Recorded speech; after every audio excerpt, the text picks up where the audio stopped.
Hello there to you all. It's Friday, it's beer o'clock, and that can only mean one thing. It's time for another episode of Beer Club. For this video, I have the Yeastie Boys BigMouth Session IPA Remix and Brewgooder's Hazy IPA Remix, all revved up and ready for review. It'll be interesting to see how they turn out, especially when shared with friends. So grab your favourite pint glass, sit back, relax, and let's get into it.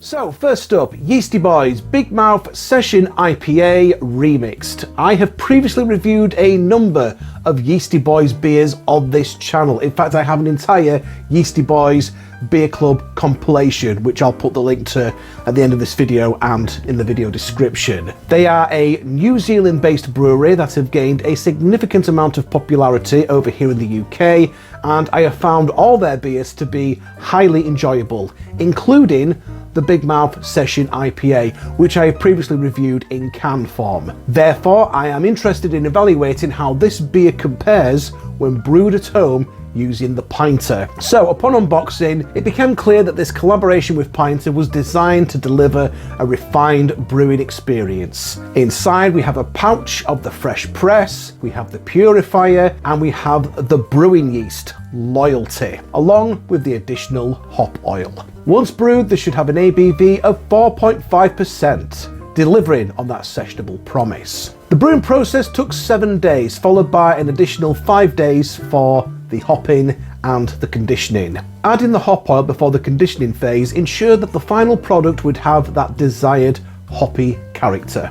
The hop oil is simply screwed into the pinter and given a few seconds to mix in with the rest of the ingredients. Once brewing and conditioning was complete, it was time for that very first pour in my pub shed, the Mabba's Tavern. In the glass, the beer is a golden yellow colour, quite hazy in appearance. Although it does not have a significant amount of head, it is still visually appealing with a steady amount of carbonation rolling up the glass. This might not be visible on camera due to the haziness, but it is there. We're also getting some great lacing on the glass as well, and it does look absolutely fantastic in appearance. The aroma was very inviting, with prominent and punchy notes of juicy stone fruits, tangerine, grapefruit, pineapple, and a hint of grassiness and white grape, thanks to those excellent New Zealand hops. Onto the taste itself, and like a typical session style IPA, this is very refreshing and highly drinkable. The flavour profile delivers a delightfully punchy, fruity flavour with the tropical stone fruit and pineapple coming through wonderfully. There's notes of grapefruit, orange peel and citrus, complemented by a pleasing bitterness that lingers pleasantly on the palate. The hop oil has added a crisp hoppiness, enhancing the overall drinking experience, culminating in an excellent mouthfeel and a pleasantly sweet finish. The flavours are actually laid quite intricately, presenting themselves one after the other rather than overwhelming the taste buds all at once. The drinkability of this IPA is exceptional, making it another outstanding creation from the Yeastie Boys. And additionally, the fact that this was brewed at home just adds a unique personal satisfaction. In summary, the Yeastie Boys BigMouth Session IPA Remixed on the Pinter masterfully combined convenience and quality, resulting in a beer that was both enjoyable and satisfying, and one that tasted just as good and as fresh as one poured from the pub. What I like is that you get 10 pints in a pinter, which is always a nice amount, I reckon. You're not committing yourself to drinking 40 pints of something that you brewed under the sink. 10 pints is a nice amount, it's a nice little treat, and it's great for sharing as well. Have 10 pints either by yourself or share it with friends, and then you can move on to something else to make. That's the fantastic thing about the pinter. Myself and my buddy Dave, we really enjoyed it. We managed to polish off an entire pinter's worth in the space of a single afternoon, which says it all really. So I'm joined here with my good mate Dave, who is trying out a beer from the pinter in the first time. What do you think of that, Dave? It was really good. It's got a lovely flavour to it. It's got a nice sharp citrus hoppy taste to it, and I've obviously had a couple of these now. Yes, and yes. really, really good. I could keep drinking this all night. It's definitely a sessionable ale. You could quite happily drink this all night. I don't seem to have much of a head on this, but this is the 4th pint that I've had in the same glass, so that'll have something to do with it. Quite hazy, but you can see there's a decent amount of carbonation there. There's lots of bubbles rolling up the glass. But yeah, it's a good smelling beer. Lovely sort of citrusy and fruity. Very hoppy, which has come from the hop oil that I've put in before the conditioning process. Cheers. Cheers. Thank you, Pinter, for, again, sending me a pinter for free.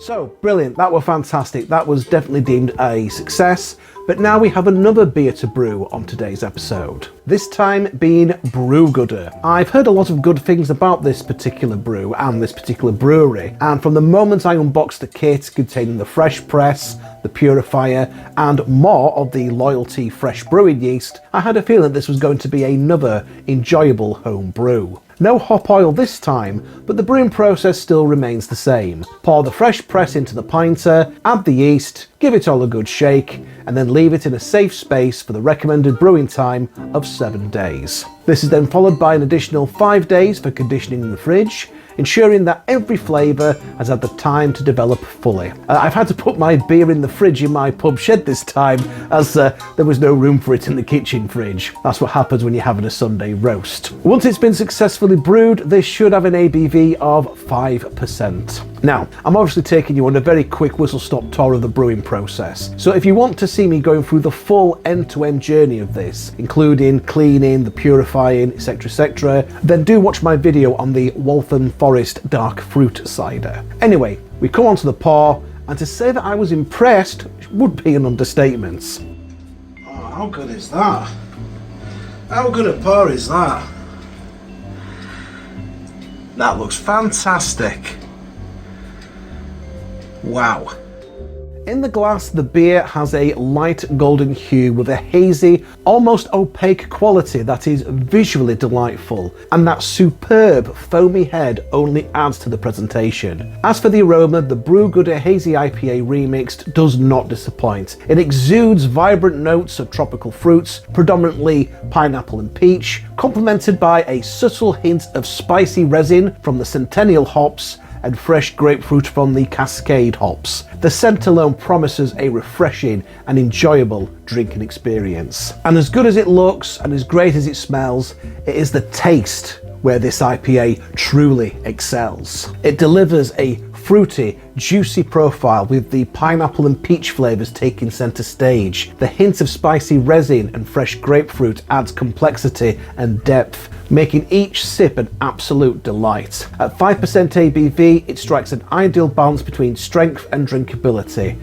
Ideal for any occasion, including a barbecue around at your mate's house. Cheers, Kyle. In summary, the Brewgooder Hazy IPA Remixed on the Pinter is another testament to the potential of home brewing with the Pinter. From that first unboxing to that final sip, it provides a satisfying experience, making it a must-try for any beer enthusiast. Highest possible recommendation on both of these beers for the Pinter. There's certainly an abundance of IPAs that are available for the Pinter, so if that is your choice of tipple, then you are going to be spot for choice, but do make sure that you put either one of these two in your basket for next time.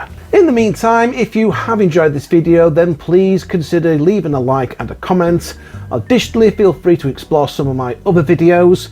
If you are interested in the Pinter, I have put together an entire playlist dedicated to brews and reviews of this remarkable device. Please share this video across your social media platforms, in particular with any communities that also have an interest in craft beer and home brewing. You are also welcome to follow me on my own social media pages and to subscribe to the channel. And do ensure that you click on the notification bell in order to receive updates on any new videos that appear. Thank you very much for visiting my channel, and indeed for once again stopping by the Mabbers Tavern, and we'll catch you again next time.